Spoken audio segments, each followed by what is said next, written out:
Lack of arousal is one of the most common presenting concerns in sex therapy. Sometimes people are like, I'm just not feeling it. I never feel like doing it. And other times they're like, I do feel like doing it sometimes, but then my body doesn't respond. Or other times they're like, my body is all aroused, but I'm just like thinking about like what I need to make for dinner. And the more you think about it, or the more you are concerned about your lack of arousal, as with many sexual disorders and dysfunctions, I would say actually, the more you think about it, the worse it becomes. So what do you do? What can you do when you are wanting to boost up your arousal and you're just not feeling aroused? There is 3 very easy things that you can do, all on your own, using just your body throughout your day, anytime, kind of in secret. It'll be your own naughty little secret that you will have that will turn your body on and stoke the fires of your arousal system. Breathe, gentle hip movement, sounding. Easy peasy. Breath. Super important. When we breathe deeply into our bodies, one, it drops us out of our head. It relaxes our body. It takes us into our parasympathetic nervous system, which allows us to rest and digest and procreate because we don't think that we're in danger. So we are calm. It also helps to open up energy flow and blood flow in the body, so we got more blood flowing down into our genitals. Also, when we breathe and think about our pelvic floor, where your mind goes, energy goes, sensation flows. Like during the day, it's not like you're thinking about your pinky finger. You don't feel your pinky finger, but now that I've said pinky finger, you're like, oh, my pinky finger feels like this. So as soon as you take your mind's eye and put it on the pelvis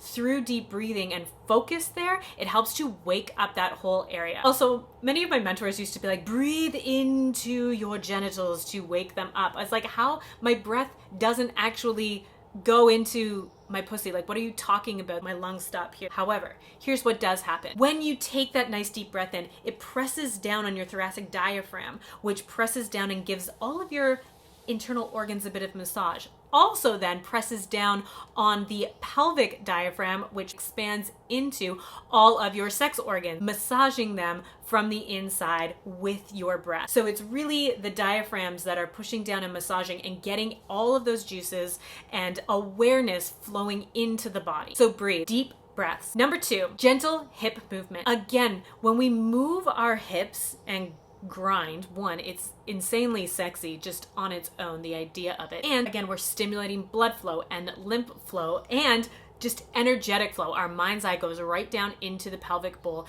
as we grind it around and dance. I know that you can't see what I'm doing right now. Ignore that I have sweatpants on. But basically, it's just around this movement, just this gentle hip movement is amazing. I feel turned on right now. And as you do that, you're pressing forward as well, which stimulates the whole clitoral complex, which is so rich with nerves that it just starts to like light little fires, little sparks going in your pants. The last one, number 3, is sounding. When you sound, you are releasing energy from your body, stuck energy from your body, tense or stressed energy from your body. So if you're taking these nice deep breaths in and you're doing this subtle hip movement and then sounding on your exhale, you are releasing stress and tension and just making more space in your body for pleasure and sensation. On top of that, making sexy sounds is sexy. That in and of itself can turn you on. I don't know if you've ever heard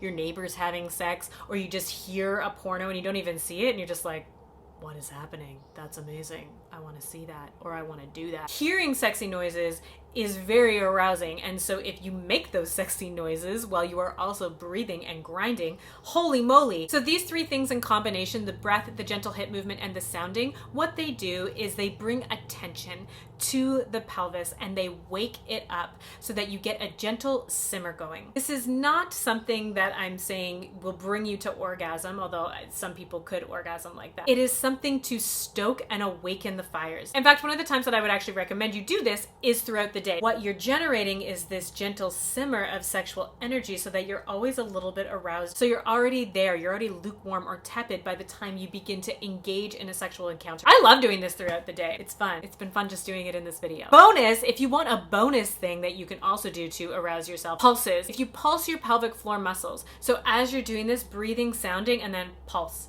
pulse, pulse, pulse, pulse, pulse, Pulse. I'm doing it right now. So if you do that, those pulses, like just the squeeze and release of the muscle, will immediately get more blood flow down into the area and way more of your attention down into that area. And so, yeah, it's next level. That's all I have for you for today. Thank you so much for watching. And those are my tips on being aroused, but generally speaking, out of the head, into the body. And until next time, eat, squat, and come.